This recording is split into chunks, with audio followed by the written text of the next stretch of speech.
Hi there, Smart Drivers. Rick with Smart Drive Test talking to you tonight about winter driving and the fact that we passed 30,000 subscribers yesterday. And thank you, everyone, all of the smart drivers on the channel who have made this possible and the success that we've had. A attainable goal, as I said in the video. If you haven't seen the video on 30,000 subscribers, by all means, have a look at that. And hopefully this afternoon, unfortunately, my OBS, my software that I use for live streaming, froze up on me. So I'm hoping tonight that it won't freeze up on me. I've made sure I've restarted my computer and all of that sort of stuff. So Big Money Boss is here, and he's in Las Vegas, and we're going to be talking about winter driving tonight, and we're going to be talking about other questions. We're going to answer all of your questions about passing a road test first time for certain. And Rana, are we allowed to give G2 on a rental car? Anyone know? Raina, I believe it's Raina. I'm sorry if I mispronounced that. I don't think that you can do a rental car for a driving test. It's because of insurance purposes. So what you would need to do is call a rental company and see if you can rent a car on a provisional license. That's what you would need to do. That would be where it would that would be the limiting factor for you in terms of renting a car for the purposes of your road test. Thank you very much, Style. That's really great. Yeah, I'm really glad that all of this is helping people out. Nabil, you're going for your road test tomorrow. Is that what you're saying there? If you are, good luck on your road test. That'd be really great. Oh, you have a road test in the morning. Oh, that's bad. I'm sorry to hear that, Raina. Raina, is there a possibility that you might be able to get a driving school car? They might have one sitting around somewhere that might be able to do that for you. I mean, it might cost you a bit of money, but if you take a driving school car, at least it's going to be insured. You're not going to have trouble with a rental vehicle.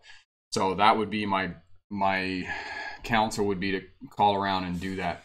And Sam is here, Jericho Arroyo, whose name I had some trouble with on the milestone video. Sam is Jericho Arroyo. He is from Rookie Auto Driving School in the Bronx there, for anybody who's in New York City and going for road tests. So as I said, tonight we're going to be talking about winter driving.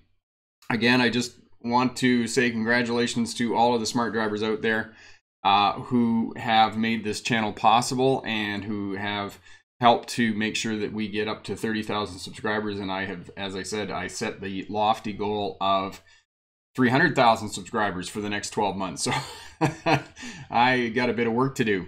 Okay, Faith, can you tell us again the rules on backing up for parking, curb parking? Yes, Faith, backing up, you have to put your hand on the back of the passenger window, and you have to look out the back window when you're backing up. Now, every once in a while, just look forward and make sure that your vehicle is straight when you're backing up. Don't like look at forward and then back up, but just sort of just to have a check as you're backing up to make sure that your vehicle is straight.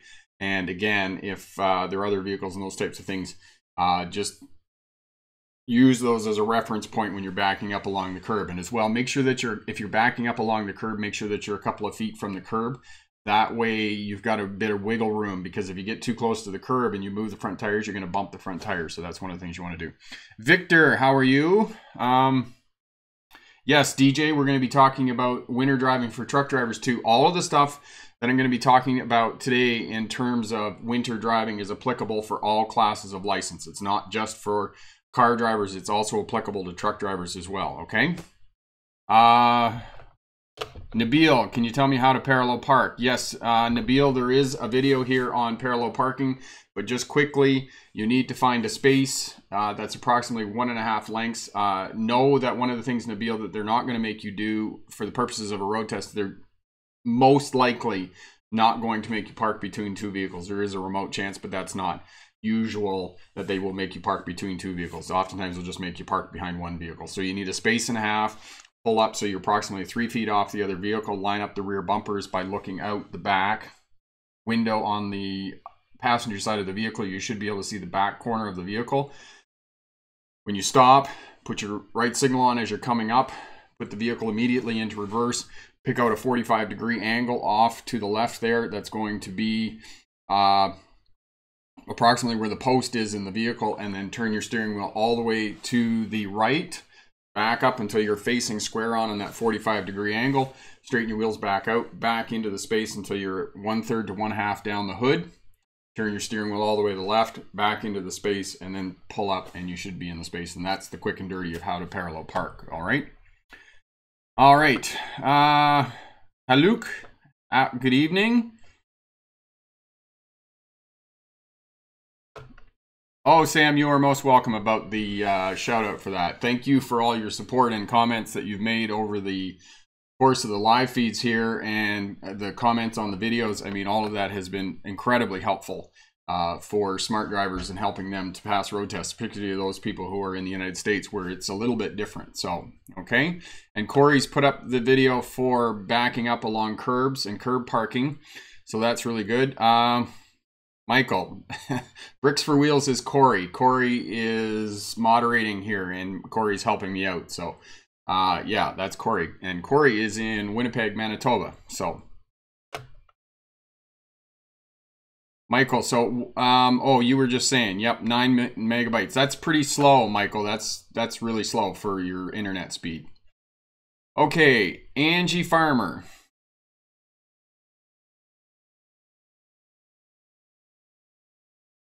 Okay, sorry to hear about that, Angie, about the parallel parking. Yes, sometimes they do. When I did my road test in Ottawa, that was the other thing that they did. It was the first thing on the list was the parallel parking. So, yeah, and unfortunately, it's the hardest thing in the test, so you don't get to do the rest of it as well. Okay, Musik Mesh, what time is it for you? It is 6 o'clock here. It's just 6:06 here. Okay. Nabil is in Regina.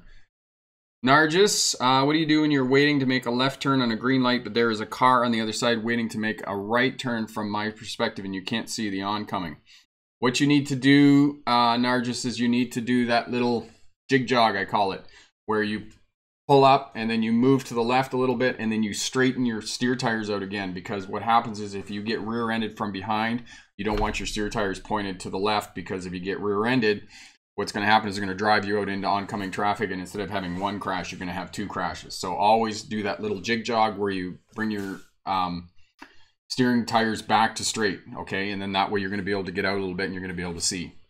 Okay, so John Hand, yes, any advice for driving on streets for the first time? Yes, John, I have some advice for you on passing for the first time. Drive on streets where there is little or no traffic, okay? So get into residential areas where you can get comfortable with that as well. The other thing I would suggest, John, is have a look at the videos on the fundamentals of driving, and what that will allow you to do is to work with some of those. And my video just froze up on me, so just give me a sec. So what I'm going to do here is I'm going to restart OBS and then I'll be right back, okay? So just hang on one sec. All right, so I'm back. I restarted it. Sorry about that. I had some problems with the live stream here and OBS because I've updated my software. That was the other thing I was going to say. Final Cut Pro, I had to update my operating software, and unfortunately OBS is now freezing up on me. So I'll just, if I dump out, I'll come back immediately, okay? I'll just close it and then reopen it quickly.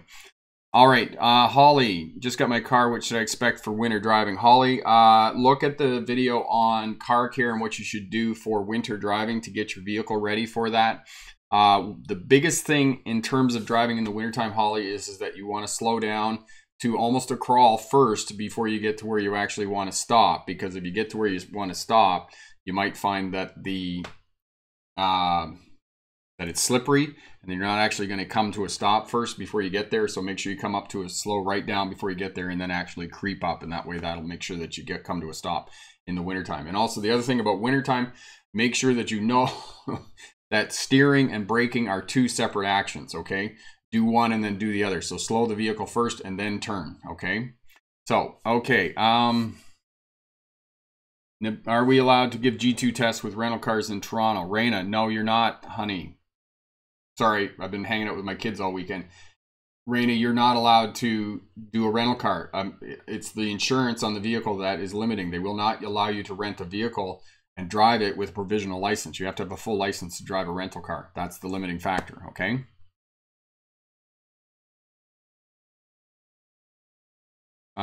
Faith, I don't get how turning left makes the car turn into the curb. Oh, okay. Turning left, so turning this way. So you're turning the front end's going that way, and the back end of the car is going into the curb. So that's how that's working when you turn. When you turn to get the vehicle into the curb. Yes.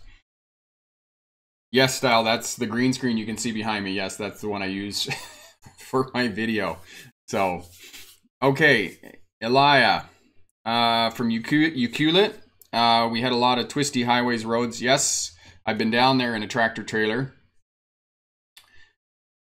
And more so in a manual. Yes, Elia, do the speed limit, okay? Go with whatever you're comfortable with. Don't drive faster than you have to on those roads, because I've been on that road and I know what you're talking about.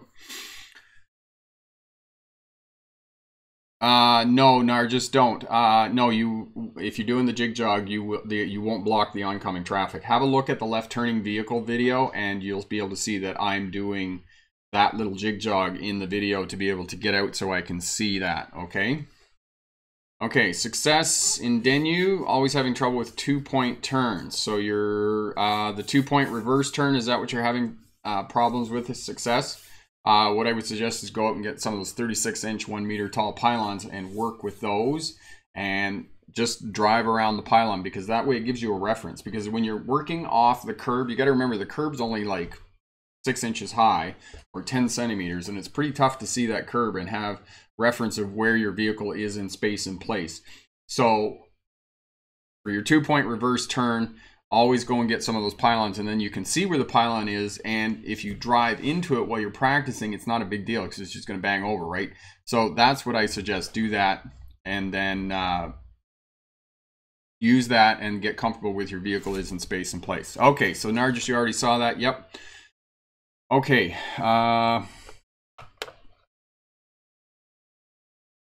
I'm just looking, Nargis, what you were asking me. Okay. Okay, so no. Okay, so just to clarify then, Nargis, I apologize that you already looked at the video.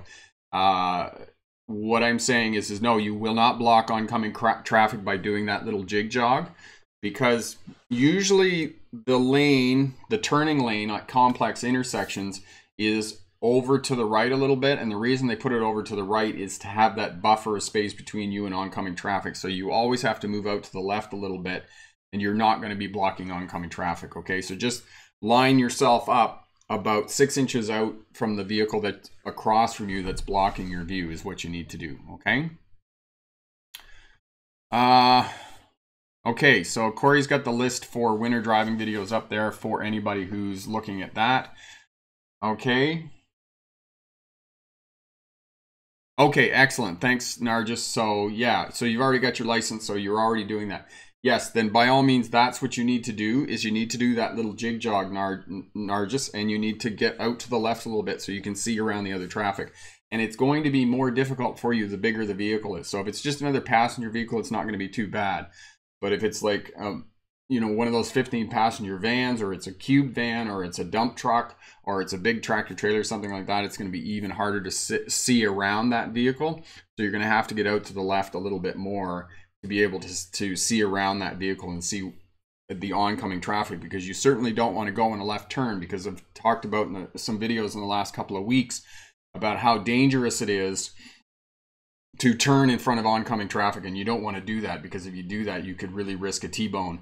And T-bone crashes are one of the most dangerous crashes you can be involved in, because there is no protection in the vehicle between occupants inside the cabin and the vehicle that's crashing into you. Like, there's like 6 inches of steel there, okay? And it's hollow steel. It's little bits of tin. It's not going to protect you. So know that you really want to protect yourself, okay? And don't turn in front of oncoming traffic, all right? Faith, any other to use instead of pylons? How much? Oh, Faith, they're like $10 for a day. I think I rented 4 of them for a day for $10. They're really inexpensive. What else could you use? Excuse me. Okay, does anybody, will ask all the smart drivers out here, instead of renting those 36-inch 1 meter tall pylons, does anybody have any suggestions of other things that you might be able to use as markers in a parking lot to work to do the fundamentals of driving? Jairus, what do you do when turning on your signals during overnight parking? Also trying for my license in the morning. Okay, Jairus, I'm not certain what you're talking about in terms of turning on your signals. Good luck on your road test in the morning. I'm sure you're going to do great, okay? Style, how long does it take to feel comfortable? Probably a few months. You know, just keep practicing, you know, keep driving, look at the video, top 10 things to do post license. So after you get your license, the things you can do to get more comfortable behind the wheel and those types of things. But it's just practice style. And if you're not feeling comfortable, that's not unusual. I mean, you're not alone in that. So just, you know that it's going to get easier. Any skill, you have to know that, you know, we're kind of duped by driving because we watch other people do it and we think that it's really easy. And when in fact it's not easy. It's a very complex task and it takes a while to learn hazard perception and to be able to read traffic patterns accurately and to determine what other road users are doing on the roadway. So know all of that and just know that it's practice. It's like anything that we do in our lives that we become good at, or any skills that we do. You just practice and practice and practice, and the more you practice, the easier it's going to become, and the easier it's going to become for you.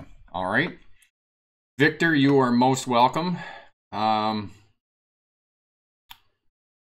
Raquel, you're most welcome.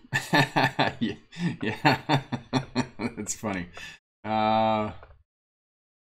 Okay, Big Money Boss. I have my deal, but the funny thing is when I went to the RFU and any tips to relearn? Yes, Corey. I'm sorry, Big Money Boss. Go out to a parking lot and just drive around in a parking lot. And, you know, maybe even you could spend $10 and go get 4 of those big 36-inch 1 meter tall pylons. And, you know, just drive around and do a bit of aggressive braking and those types of things. And as well, drive on highways, drive in low density traffic areas and those types of things. And all of that's going to help you to get more comfortable behind the wheel and relearn some of the things that you may, you know, that just the skills that may have waned and whatnot. Anne Marie is in Nanaimo on the island there. That's great. Okay. I'm still trying to think of other things that you could use instead of the 36-inch 1 meter tall pylons there. Okay. Love my happy dance. Yes. Oh, you're most welcome. Thanks for that.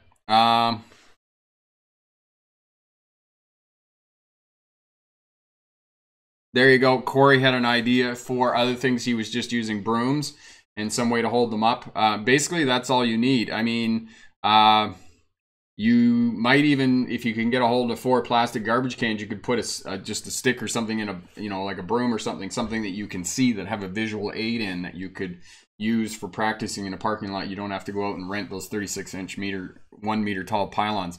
All of that works as well. Something that you can just, that will be able to knock over, right? That's not going to damage your car if you hit it. So that's all you want to do. Success. Love your username. That's a great username.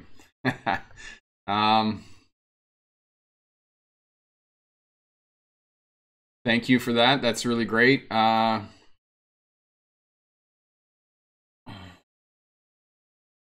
Style. Yes, that's, you know, if you're not comfortable parking and you feel like you're in danger of striking other vehicles and those types of things, then yeah, do that for sure.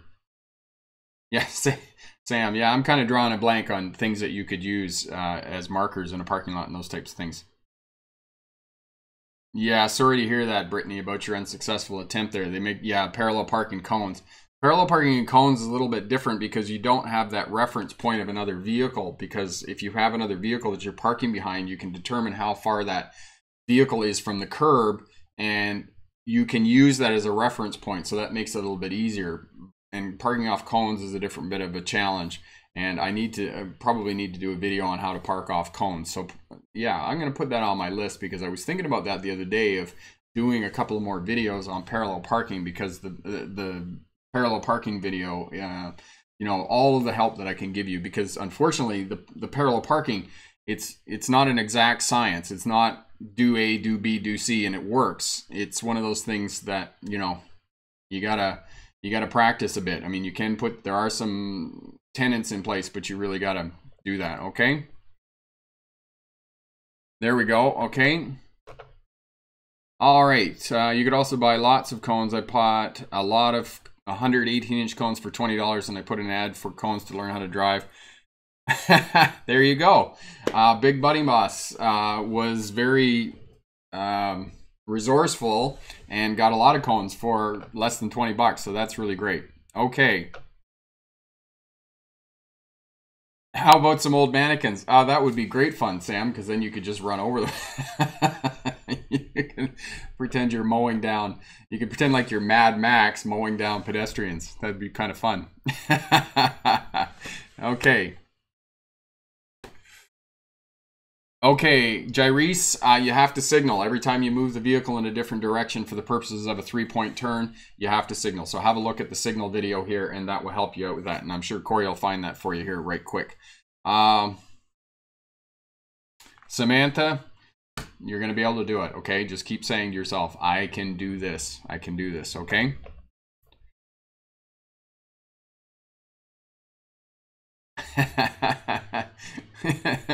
Yeah, style. Parking a car and learning spatial relationships and angles and those types of things is a lot like doing pool. You know, being good at pool, you have to be good at angles and those types of things.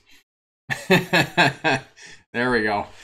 Sam is laughing at the mannequins joke. Okay, we're gonna, without further ado, we're gonna head over to the PowerPoint presentation here, and we're going to have a look at that. Okay, so we're going to get to the PowerPoint presentation. All right. And hopefully it won't lock up on me this time. Okay, just one sec, and full screen. There we go. Get rid of that. And there we go. And I'm going to make sure that I'm down in the corner so that way I can see whether it's going to freeze up on me, because I don't want it to freeze up. Okay, there we go. All right, here we go. Winter driving. For those of you, most of you who are on the live feed today do know me. My name is Rick August. I do have a PhD in history, mostly traffic safety, but I looked at the traffic revolution between 1890 and 1930, where road speeds went from approximately 5 miles an hour to 30 miles an hour. And relative, if we were to say that today, we would say in the year 2060, we'd all be driving around cities at 250 kilometers an hour. That's sort of what happened in the early part of the 20th century. And I looked at the mix of road traffic and how policing and law changed to try and control that and have some sort of order maintenance. But today we're going to talk about winter driving, and you can see here in the picture the adult walking down the steps with the child. That is Victoria, British Columbia. In Victoria, British Columbia, lots of people like to live on Vancouver Island because it doesn't get snow in the winter times, and it's very it's a clement weather. I think that's the way. No, inclement. It's mild and moderate in the wintertime, and they don't get a lot of snow. However, Victoria, British Columbia holds the record for the most amount of snow in a 24-hour period. They got, I forget what year it was, but it was about a decade ago, they got 3 feet of snow in a 24-hour period. So that was Victoria, British Columbia, and that's why I put the picture there. So winter driving. So the first thing you want to do for the purposes of winter driving, you want to prepare your vehicle, and there's a video here in the winter driving playlist about preparing your vehicle, making sure all your fluids are topped up, make sure your windshield wipers are in good condition, that your lights are all working, that you have snow tires fitted on your vehicle if in fact you are driving in snow and ice. Make sure you have a snow brush in your vehicle, and that if you're driving in rural areas and you're going to be away from urban centers and those types of things, make sure you have an emergency kit in your vehicle. And I have it already shot the video on the winter survival kit, and I'm going to put that up this week for you. And as well, in some mountain areas and highways and those types of things, you may have to have chains as well fitted on, well, not have, but carry them in your vehicle and have them fitted. And I know for truck drivers, between October and April, of the winter season, driving here in British Columbia with the mountains, you have to have chains on your vehicle so that you can go up and down the mountains, okay? And the other thing for truck drivers, was asked if this was applicable to truck drivers as well, and it is. And you need to have some food in your vehicle for your winter survival kit and blankets and other types of things and whatnot, so that if you get stuck somewhere behind an avalanche or the road gets closed down or whatnot, that you've got food in your vehicle. And I do know that one of the truck drivers that I talked to simply put a case of beef chunky stew in his vehicle. That way, if he got stranded somewhere, he had something to eat. So are you mentally prepared for driving in the wintertime? Know that you need to leave early in the morning. You need to take note of what the temperature is outside, because if the temperature is near freezing, it's going to be more slippery than it normally is, and you're going to need a little bit more time in the wintertime so that you remain safe while you're driving. All right. So the first thing you need to do when you take off in the morning, or if it has been snowing, in fact, make sure that you clean off all the snow from your vehicle, okay? Do not drive around like this person with a snowbank on the roof of your car, all right? As well, you want to clean all the snow and ice off the glass, and so that you can see and be seen, okay? And make sure that you have all your lights cleaned as well, so other drivers can see you when you're communicating with them about what you're going to be doing and whatnot. And you want to be able to see out, so make sure you have all your windows cleared and those types of things. All right. And you need a good scraper and a good snow brush with that. I know that some of us like to use credit cards, and I have been guilty of that a couple of times in my life. So just know that as well. All right. So braking and steering, as I said earlier in the live feed, braking and steering have to be two separate actions in the winter time. The first time when I was very young and had recently got my license, I think it was the first winter that I had been driving, I hit the brakes, and this was before ABS brakes, and the vehicle locked up, and I went in a straight line, or continued in a straight line, and the vehicle did not turn. So know that you got to slow down early and then creep around the corner. So locate the turn, brake early to test the conditions of the roadway, because you don't want to spin out. And then you want to turn for right-hand turns at less than 10 kilometers an hour, and you want to go very slowly, okay? And on left turns, the same thing. Know what the conditions of the road are going to be. If you take your time, slow down, give yourself a bit of extra time, and be careful, and separate out the primary controls, steering, throttle, brake, those types of things, you're going to be okay. Okay, so space management. And Sam will recognize these as the tenets of the Smith space cushion system, but we can't teach that anymore because they have the Smith family. Harold Smith was the one that originated this idea and put these forward, and the Smith family has patented this, and you can't teach it, but that's essentially what it is. We simply call it space management now. So leave yourself an out. It's faster to steer out of an emergency situation than it is to brake out of an emergency situation. So leave yourself an out. Aim high in your steering, and essentially that means looking far down the road. Don't be looking down at the end of the hood, and looking at traffic patterns, determining what other road users are doing, and looking into the ditches and those types of things, and making sure that you have a good following distance from the vehicles in front of you, because if you have a good following distance, you can react less aggressively when you have to brake and those types of things. Make sure that you communicate with other traffic, and this comes back to cleaning off your vehicle and making sure that all of the lights are cleaned off. You need to communicate with other traffic about what you're going to be doing. Get the big picture. Don't be just looking down at the road or the end of the hood and those types of things. Look into the ditches. Look at intersections. If you're on the freeway, look at the on-ramps of where traffic is coming onto the freeway and those types of things. And then again, make sure that other vehicles see you. Make sure if you're not sure that they've seen you, make sure you get eye contact with the other drivers on the roadway so that you can work together in tandem. Because remember, I said there's a lot of social pressure when it comes to driving, and you don't want to get pressured into doing the wrong thing. So make sure that other drivers see you through your lights, the position of your vehicle, hand gestures, appropriate hand gestures. Don't tell other people they're number one. Otherwise, you'll get into a situation of road rage, all right? Okay, defensive braking. Drive for the conditions of the road. Drive for the conditions. Drive to your abilities. If you're not comfortable driving, then go take a different route where there's less traffic and those types of things, okay? Check your mirrors. If you're coming up and you're going to stop and you're not sure that the road is, there's good traction on the roadway, tap your brakes to tell traffic behind that you're going to come to a stop and you're going to start slowing down, because you want to make sure that when you're slowing down and coming to a stop, that the traffic behind you is also slowing down and coming to a stop. All right. So do most of your braking before you get to where you actually want to stop, because especially at intersections in the wintertime, because all of the cars are coming up and they're braking and they're sliding on the ice, they're creating friction, they're melting the ice a little bit, and you get a layer of water on top of it. And it's that layer of water on top of the ice that makes it slippery. It's like an ice hockey arena. I'm going to talk about that a little bit more here in another slide. So, okay, just before you get to a stop, release the brakes and then reapply them. That way you're going to be able to come to a nice, gentle stop with the vehicle.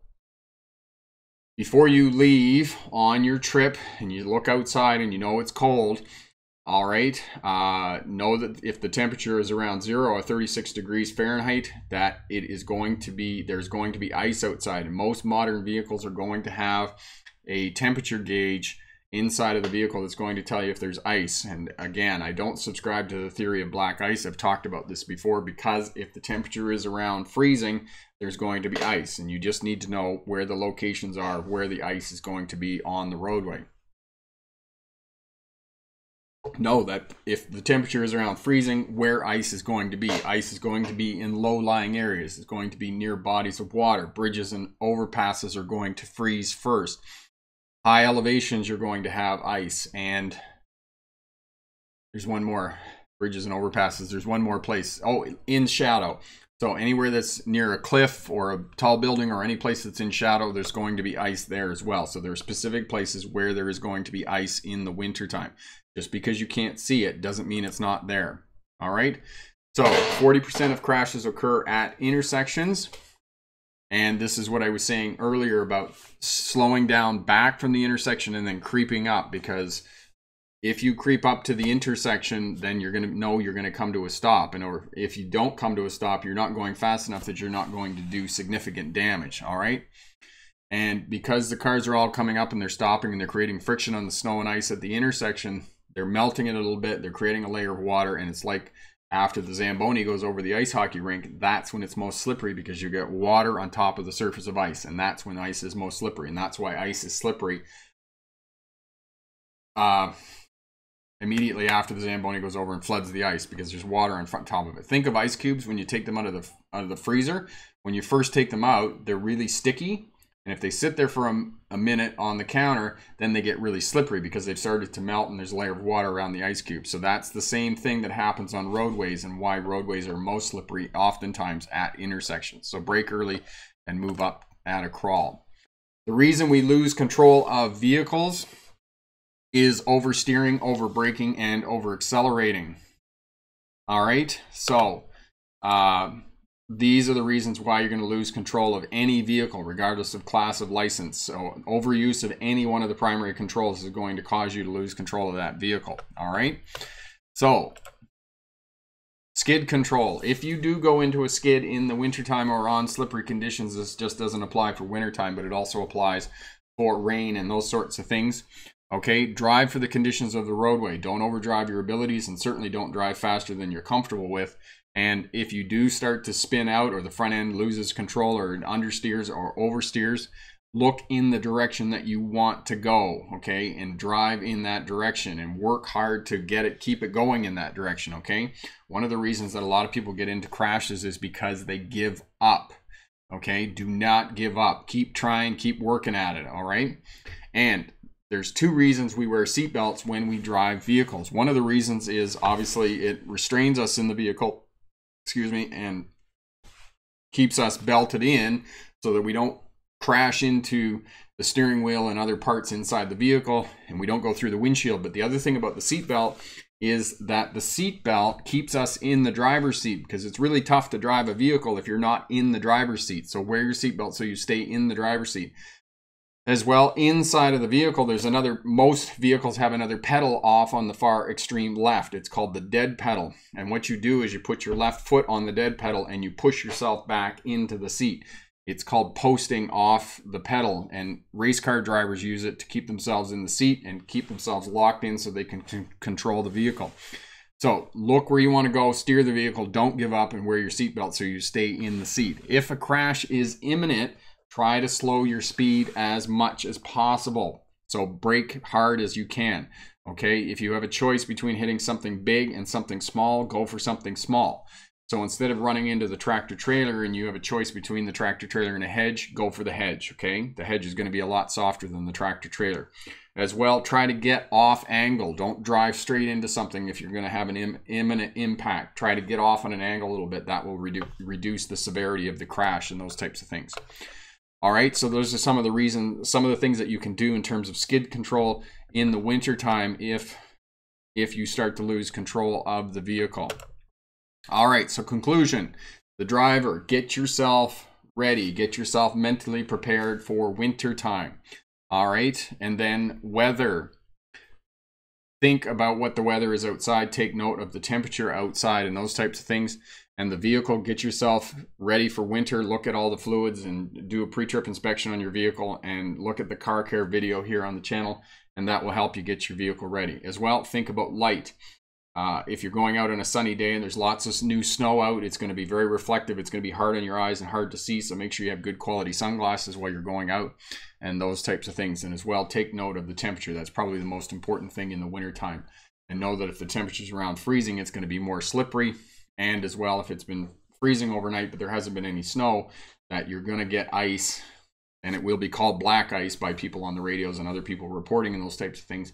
And ice will form in low-lying areas at high elevations, bridges and overpasses, bodies of water, and any place that lies in shadow. So winter time, and this is for those of you who are from other places other than Canada, or that is Bonhomme. He is the mascot for the Winter Carnival in Quebec.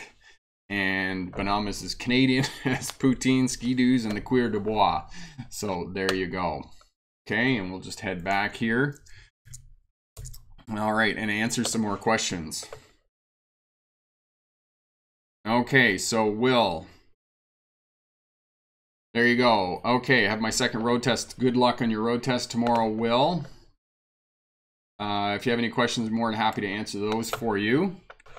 Okay.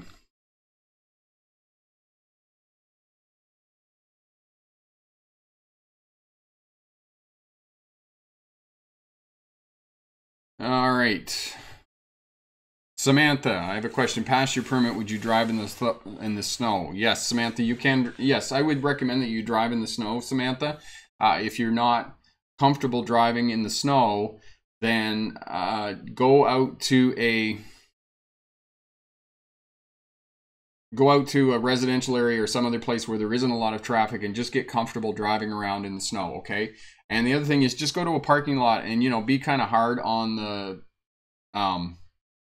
you know, feel it spin out, feel it, you know, lock up the brakes and those types of things and feel like, get used to what it feels like in the snow. And that way you're going to be a bit more comfortable and know that you have to brake early and then creep up to where you actually want to turn or stop or those types of things, okay?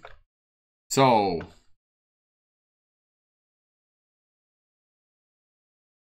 okay.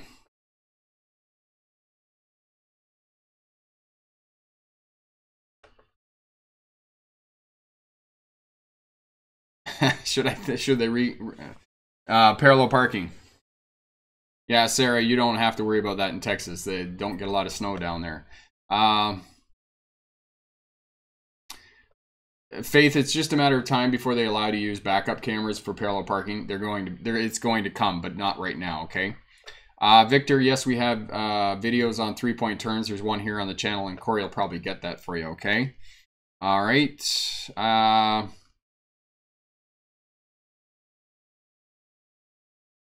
Okay.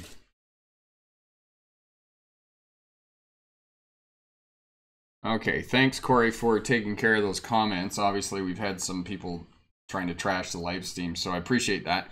Okay, Darlene. That's a great suggestion, Darlene, that you have about colored pails, plastic pails from the dollar store. That's a good idea as well. We have dollar store here in Canada. I know you have some discount stores and that type of thing in the United States and other places. So, okay. Okay, Regina. That's great. No, thanks. And definitely, yep, I'm going to, and the other thing I'm going to do, Regina, in this week is on my to-do list is I'm going to create a winter driving course. I think I'm going to sell it for about 20 bucks over at the website. So that'll be over there as well. And I'll add some additional information as well in the course and whatnot. Okay. Michael, how do they give up? People just give up. You'd be surprised when they get into a situation where they don't think that they can deal with it. They just kind of throw their hands up and go, well, I'm going to crash. And they don't look in the direction where they go, or they get their focus is stuck on looking at the vehicle that's driven out in front of them, and they don't look for an opening. They don't look for an out. And if they don't look for an out, then they're not going to have an out, because you have to look for the out. You have to find the hole, and you have to drive through that hole. All right. And actually, now that we're talking about that, about giving up in a crash, not giving up and looking for the hole, and I'll show you, I've actually got a really good clip that I'll show you. If you look at the introduction to crash analysis, there's a video there, and the guy actually comes up, he does a lane merge. It's a really terrible lane merge. The traffic in the far left lane is stopped. He locks it up. The vehicle on his right goes past. He screeches back all the way up onto the sidewalk and then drives up the sidewalk for a bit. He never gave up, but it was a near miss. But he never ever gave up on avoiding that crash, and he or she missed the crash. So that's what you want to do, and you got to hang on to that. Okay. Ratchet, I have a CDL permit and endorsement for bus and school bus. If I need to drive a bus, I need to bus road test, or only I can pass a road test for a truck with a trailer. I'm not sure what you're asking me there, Ratchet. Could you reword that for me? Soda, yes, they've been doing that for some time now, actually, since the 1970s and 80s. They've been yelling at you if you don't put your seatbelt on. Okay. Anna, you passed your road test. That's awesome. Congratulations on passing your road test. That's really awesome.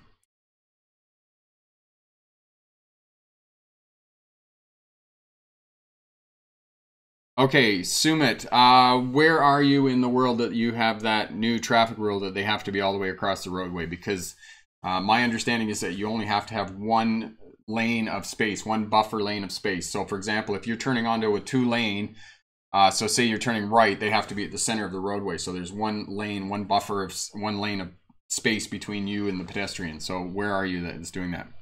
Matthew, driving an automatic transmission, front wheel drive or all wheel drive, do you recommend gearing down in wintertime? Thanks.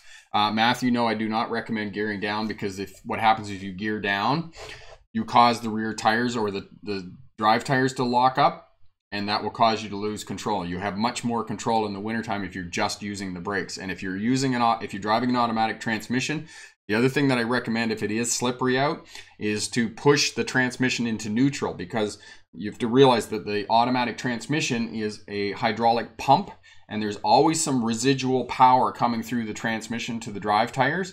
And if you can disconnect that and get it into neutral, it's going to help you out a little bit with your braking. So I just recommend putting the vehicle into neutral and then just using the brakes to slow down.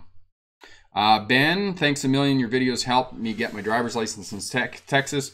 Thank you so much, Ben. That is a very great endorsement and a very nice compliment. Thank you so much. In Ontario. Okay, Sumit, I'm going to have to look that up for you in terms of Ontario, because now that you say that, I've heard some rumors about that. Oh, Azar. Hi, Azar. How are you? Where are you, Azar, in the world? Okay. Okay, so Busy Bees in Ottawa. Got your first snow.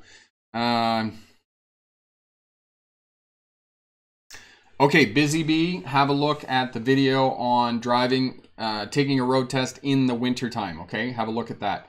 And that will help you, and you don't need to be able to see the lines. Actually, taking a road test in the wintertime when there's snow is actually, it's a little bit more forgiving, because you don't have to see the lines. But do know that you just need to stop before the sidewalk and those types of things, all right, in terms of the wintertime. But definitely have a look at that video on taking a road test in the wintertime when there's snow. Okay, how can I make safer left turns? Sometimes I'm blinded by a car. Oh, no. Corey, you deleted that. I was going to answer that question.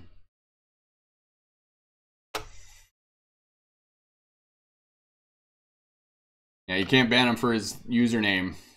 I know it's not a great username, but he can ask a question.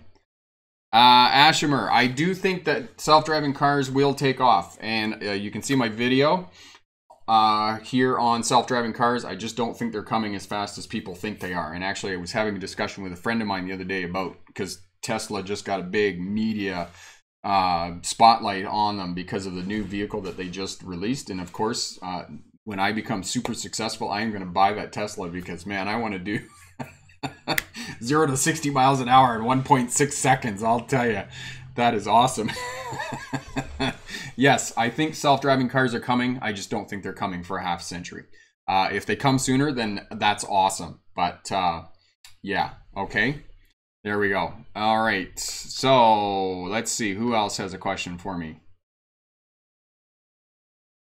Jude, is it necessary to rev match bleep when downshifting? No. And Jude, I have a video here on downshifting, and for normal driving, I do not recommend that you rev match. I do not recommend that you downshift. Okay. Now, if you're racing, then yes, you need to rev match, because what you're doing is you're trying to control the car at a very high speed going around a corner. And that is the purpose of rev matching. That's where rev matching comes from. All right. So,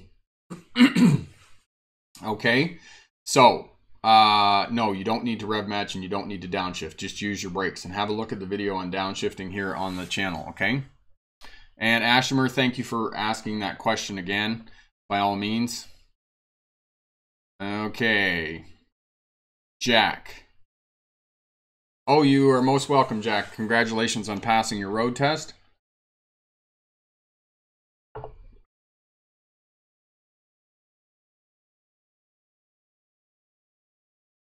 S3X in my car while driving and busted everywhere. So you got a mess in your car, is that what it is?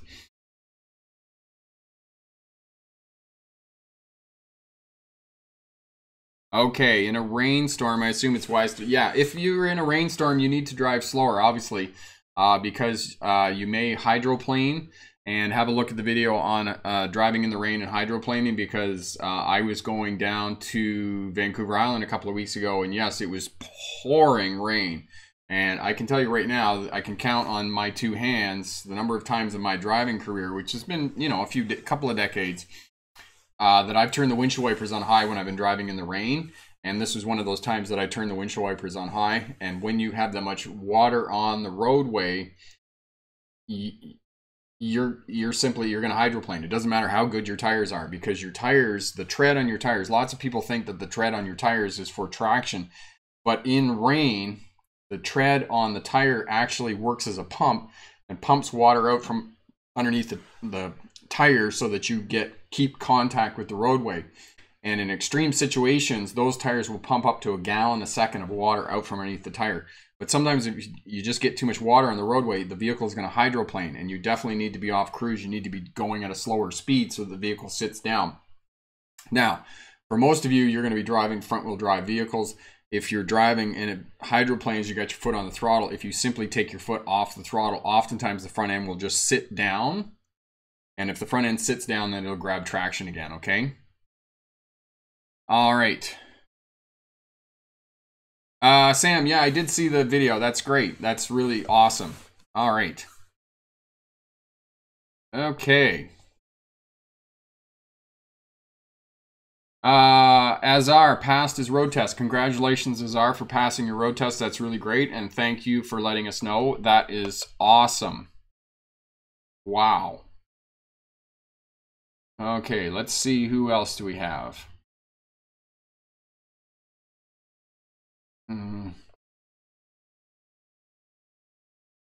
Anna passed. Yes, there we go. Cameron, I'm working on getting ready for my test in a few weeks, but I'm still having a lot of trouble determining where the corners of my vehicle are. I've been practicing for several months now, but okay. Still having issues with turning and parking. Any advice? Yes, Cameron. What I suggest is definitely go back to the fundamentals of driving. Go and get some of those 36-inch, 1 meter tall pylons. Look at the video on fundamentals of driving. And because sometimes you've been driving around for a little while, sometimes it's really good to go back and revisit the basics, and that is a good exercise for you to do, especially looking at blind spots around your vehicle, because all vehicles have blind spots, and the bigger the vehicle, the bigger the blind spots, right? And one of the challenges of learning how to drive is figuring out where the vehicle is in space and place. And the biggest blind spot on your vehicle, obviously, is right out the passenger side of the vehicle. So if you can go and get some of those 36-inch, 1 meter tall pylons and go to the parking lot and do backing around the pylons, driving up on one side, backing along on both the passenger and the driver's side, and forward figure eights and reverse figure eights, and get a chunk of 2x4 or just a chunk of wood and throw down on the ground, and then you can back up over it on one side and then back up over it on the other side. All of that stuff will help you with learning where the vehicle is in space and place, and especially if you're trying to do curb parking or you're doing bay parking and parallel parking and all those types of things. If you can get all of that in place, all of that is going to help you with learning how to drive. So, and figuring out where the vehicle is in space and place and those types of things. All right, so go and do that, and then get that going. Okay. Yeah, well, that's what Soda said. That's funny. Okay, coming down, more questions. Okay. Ashmer, yes, I did hear about the semi truck, and I don't know whether you saw, Ashmer, that Old Dominion truck lines in the United States actually declined purchasing the trucks. And, you know, one of the things that we were talking about, my friend and I, the other day, one of the things we were talking about is that Tesla is getting a lot of media attention, and, you know, electricity is being touted as the alternative power source for these vehicles. But the question becomes, can Elon Musk make these vehicles attractive to the general public and make them affordable for the general public? Is there a demand for these vehicles? Is he going to have enough money to get the R&D in place and get production in place before he runs out of money? Because he's obviously just hemorrhaging cash into the R&D, the research and development of these vehicles. And so these two things, he's got this kind of money going out, and is he going to be able to meet the demands of these vehicles? And I really hope he does, because I think what he's doing is really, really awesome. All right, and yes, rest in peace for Constable Davison. That was a terrible, terrible tragedy. So I did. Okay, Rinware, foggy windows, what to do? Turning the AC or heater sometimes doesn't work. Okay, so Rinware, turn your air conditioning on, because the air conditioning inside the cabin when your windows are foggy in the wintertime will help to dry out the air. And as well, roll down your window a little bit. So roll down your window a crack, because if you got that fresh air coming in, that helps to defrost the windows, because it equalizes the temperature difference outside and inside the vehicle, and also helps to escape some of that. And you have to realize that when you're sitting in the vehicle, you're breathing out moisture, which is contributing to fogging up the windows. Okay, so you need to roll down the window, the passenger window, or your window a little bit to compensate for that, and cleaning off the window and that sort of thing. No, Michael, if I don't get to your question, because they're kind of streaming through here fairly quickly, because unfortunately, it's really awesome. We're up over 40 people, and when we get over 40 people, there's a lot of questions that come through. So Michael, if you have a question, just ask me the question again, and I'll be sure to get to it for you, okay?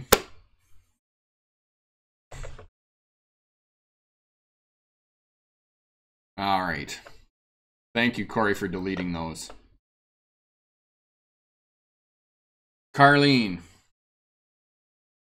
any suggestions for best brand of winter tires to buy? This is my first winter here in Guelph. Carlene, if you can afford it, I really prefer Michelin's. Michelin's are really my brand. Now, Carlene, I don't know what your budget is in terms of buying tires, because I know tires can be expensive. I know they can be upwards of $1,000 for buying tires. So, what I would suggest is if you can just get a set of winter tires on your vehicle, they're going to be better than normal tires. As well, you can get good all-season tires that are winter rated that will be good as well. I know I have Michelin Defenders on my vehicle, and they are really good in the wintertime, in the rain and the snow and ice and those types of things, okay? So, Summit, if Elon Musk is really... he should also look into electricity source for charging points. Yes, definitely, Sumit. And that is a really good point, because, you know, the United States and Canada are one of the few countries in the world. I mean, China, obviously, and other countries in the world do have hydroelectric dams where we dam rivers and we create electricity, but there are still a lot of places in the world that are generating electricity by burning coal. And if you're burning coal to generate electricity and then you're putting it into a car, that's kind of saying that you're a vegetarian by eating a cow because the cow ate grain, right? It doesn't really work out in terms of environmentalism, and maybe my metaphor doesn't work either, but you know, but if we can find different ways to generate electricity, then yes, electricity will become a viable source, fuel source for these vehicles, by all means. Yes, for sure. All right, and thank you, Carlene, and good night to you. Jake.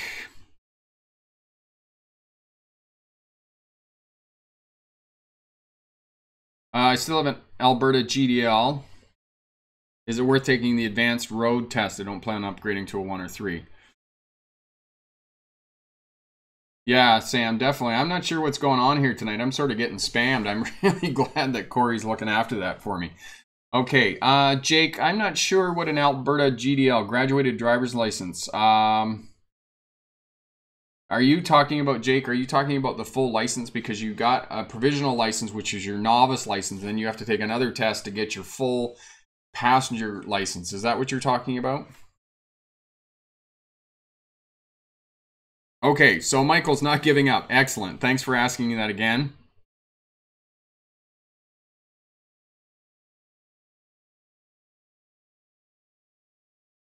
What time?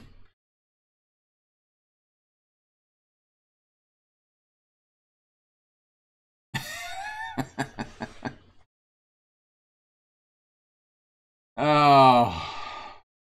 So, Michael, one of the things you need to do, well, I think the question you're asking me is if there's a multi-car pileup on the freeway, how do you stay out of it? And I'll tell you how you stay out of that. You keep a good following distance, you scan well ahead, and if you're scanning well ahead, then you're going to stay out of that because you're going to be able to get your vehicle braked and those types of things. Because what happens in a lot of these multi-car crashes is what happens is people are following too close, the road conditions deteriorate, or the vision is obstructed by fog or snow or whatever. And these people are going way too fast for the conditions of the road. So just know that if you're scanning down the roadway, it's not likely that you're going to be a wreck on a wreck, okay? Because that's the last thing you want to do, okay? Okay, Class 7, Alberta GDL. Okay, Matthew, what you're going to need to do is you're going to need to take another road test to get up to your full license. So you need to take that. It's not the advanced road test. It's simply a road test to get you your full license. That's what you're going to have to do.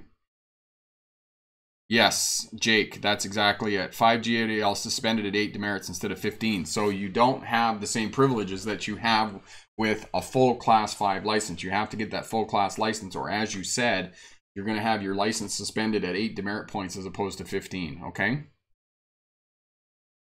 Jack, I'm sorry. What are the laws on texting and driving, drinking and driving? Where are you, Jack? Because I can talk to you about what it is in British Columbia and those types of things. Okay. Ashimer, have a happy Thanksgiving. Yes, next week for the United States, it's Thanksgiving. And then on Friday, we have Black Friday, which is the sales and those types of things. All right. Okay. Jack, yes, so you have the first driving test that when you get your theory test and then you have a road test, you're allowed, there's a little bit more, it's a little bit more forgiving because your skills aren't supposed to be at as much of a high level. But by the time you get to the second test to get into your full Class 5, skills have to be at a much higher level because they expect you to have been driving for a year or 2 years. So you have to have, so they expect it to be smoother and more refined when you get to that point. All right.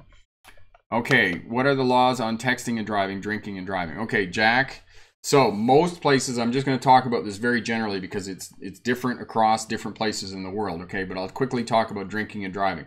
Most places, it's 1 drink per hour. You're allowed blood alcohol content of 0.05 in your system, and they're going to make you blow if you get pulled over. Okay, so know that. As well, for distracted driving, you can't be on the phone. If you get caught on your phone, you're going to get your license suspended, your vehicle impounded, and those types of things. Okay. Michael, I think you're talking about video games and I'm trying to talk about driving. So there we go. Okay.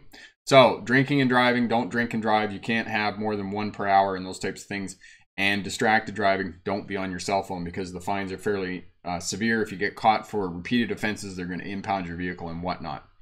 Okay, so we're going to wrap up there. We've been on for an hour, and unfortunately, I don't know why, but the live feed tonight is getting spammed something bad here. I'm really glad that Corey is looking after that for me. Okay, because it would have been pretty tough to carry on with the live feed with all of that being put in there because unfortunately, some of it's pretty heinous and very derogatory and hateful. So I would like to comment on that and thank Corey for looking after that for us. Yes. Eli.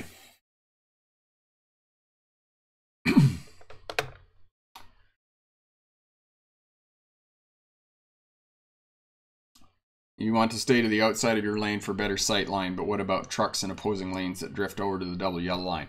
Okay, Eli, you want to stay in the center of your lane if you're driving a passenger vehicle. You don't need to move to the outside or the inside of the lane, okay?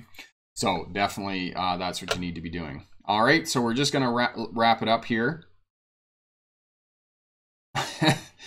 And pass your road test first time. I'll put a coupon down in the coupon box for you for those of you watching on the replay or watching the video. 30% off. Plug that into the coupon if you're taking a road test over at the website. Plug that in there and you get 30% off. And thank you everybody for showing up and asking questions. And thanks Corey for monitoring and looking after those types of things. Okay, I'll just answer one more question here. Busy Bee, you are most welcome. Carlene, thanks so much. Yes, I know it's about $1,000, Carlene. That sounds about right. Yeah. The other things, Carlene, do definitely look at the sidewalls on your tire if they are winter rated. Do they have the snowflake on them, or are they M&S tires, which stands for mud and snow? Then that way you're going to be all right as well. Okay. So yes, I know that it can be a bit daunting in the wintertime, but if you've got good all season tires on, you're going to be all right. So okay, so know that as well. But if you can afford the $1,000, then that's a bit of peace of mind for you in terms of winter tires and whatnot. Okay, so we're going to leave it there.